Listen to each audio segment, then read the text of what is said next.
한티제 하늘 제2화. 수능에서 남편을 잃고 어린 자식들 셋을 데리고 친정으로 떠나는 정원인의 가족의 피난살이 이야기에서 시작합니다.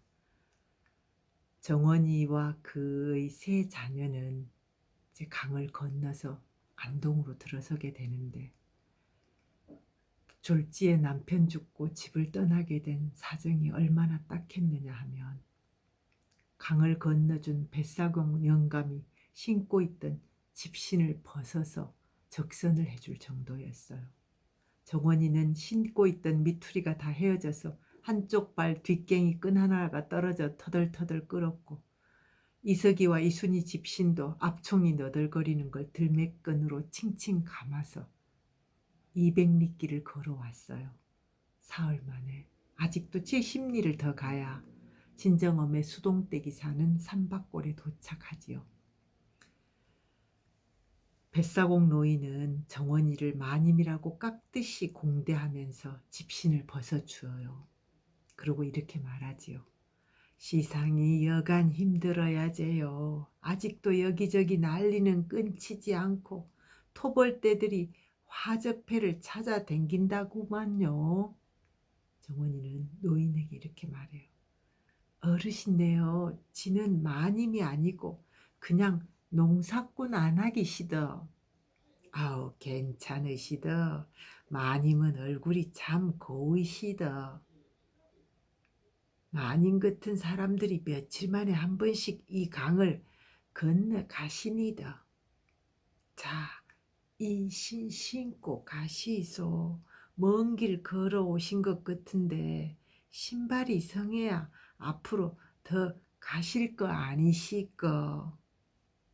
정원이는 공손히 절을 하고 늙은 뱃사공에게 그 신을 받았어요.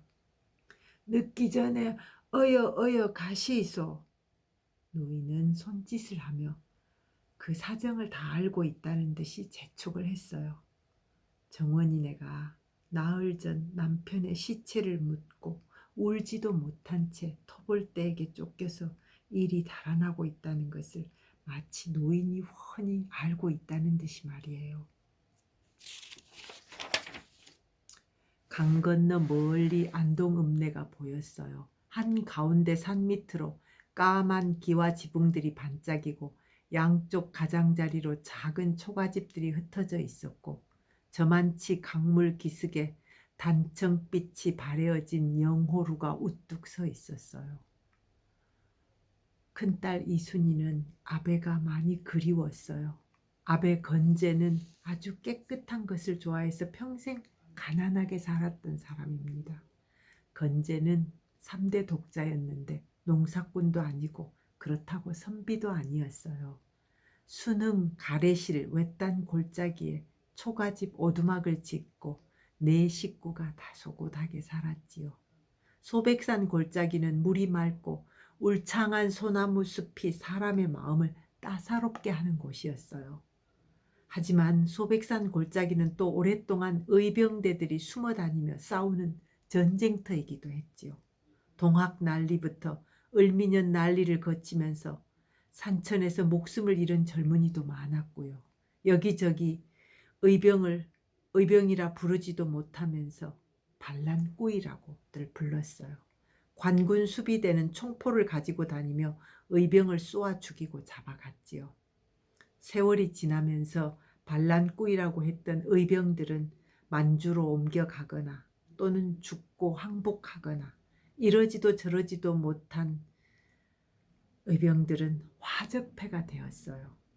토벌떼들이 화적패를 쫓아 가래실 골짜기에 들어왔을 때 아베 건재는 가끔은 화적패들이 와서 먹을 것을 달라고 하면 마치 손님처럼 흔쾌히 맞이해서 있는 것을 다 차려내주고 또 삼아놓은 미투리까지도 몇 켤레씩 주어서 보냈어요.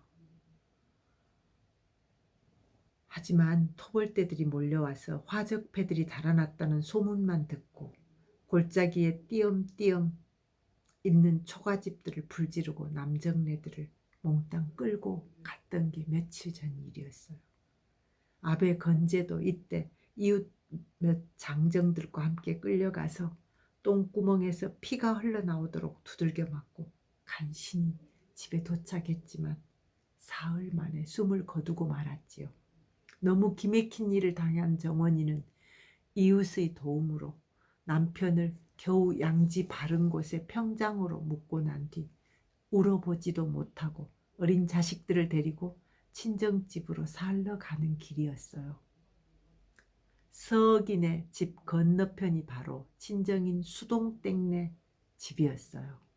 55살의 과부한테 29살의 과부 딸이 더부살이 왔다고 온 동네가 소문이 무성했지요. 정원이의 친정어머니 수동댁도 이 삼박골로 두허에 전에 옮겨왔어요. 큰 물이 져서 집과 밭이 다 떠내려가 버리자 꼽추 아들 내외를 앞세우고 살 곳을 찾아서 이곳 언덕배기 초가 오두막으로 들어온 것이지요. 꼽추 아들은 벙어리 처녀와 혼인해서 10여 년간 자식 없이 어매와 함께 살고 있었어요. 수동댁은 원래 10남매 가운데 오래비들만 9이고 막내로 태어나서 집안의 귀염을 받으면서 자랐지요. 하지만 부모가 일찍 돌아가시고 고생길로 들어섰었어요. 고생을 꿋꿋이 견디는데 일찍부터 길들여져서 여태 남정네처럼 드세게 살아온 여인네였지요. 정원이가 먼 길 걸어서 찾아온 날 밤에도 딸이 엄의 손을 붙잡고 통곡을 해도 그냥 담담할 뿐이었어요. 애미야, 걱정 마라. 삿입에 거무줄 안 친다. 네 오래비캉 내캉 같이 살마 된다. 수동댁은 그렇게 한마디 했을 뿐이에요. 정원이가 친정집에서 마음 잡고 살아가는데 큰 힘이 된 건 건너집 서기 모자였어요. 복남이는 정원이보다 1살 아래였지요. 비슷한 처지의 두 청상 과부가 쉽게 가까워질 수 있었고 서로 아픈 곳을 달래주는 길동무가 되었지요. 둘은 부지런히 길쌈을 했어요. 멀리 하회나 현마실까지 가서 수나 일감을 얻어왔지요. 복남이는 지출이 3배 12세까지 해내는 아주 큰 길쌈꾼이었어요. 정원이조차 따라가기가 힘들었죠. 외톨이로 자란 서기와 정원이의 아들 이석은 처음부터 아삼육이었어요. 단짝이 되었던 거지요. 어딜 가나 함께 다녔어요. 이순이는 또 오래비들이 다니는 곳이면 한사코 저도 따라다녔지요. 혼자 컸던 서기는 이순이에게 홈빡 빠졌어요. 뭐든 다 들어주었지요.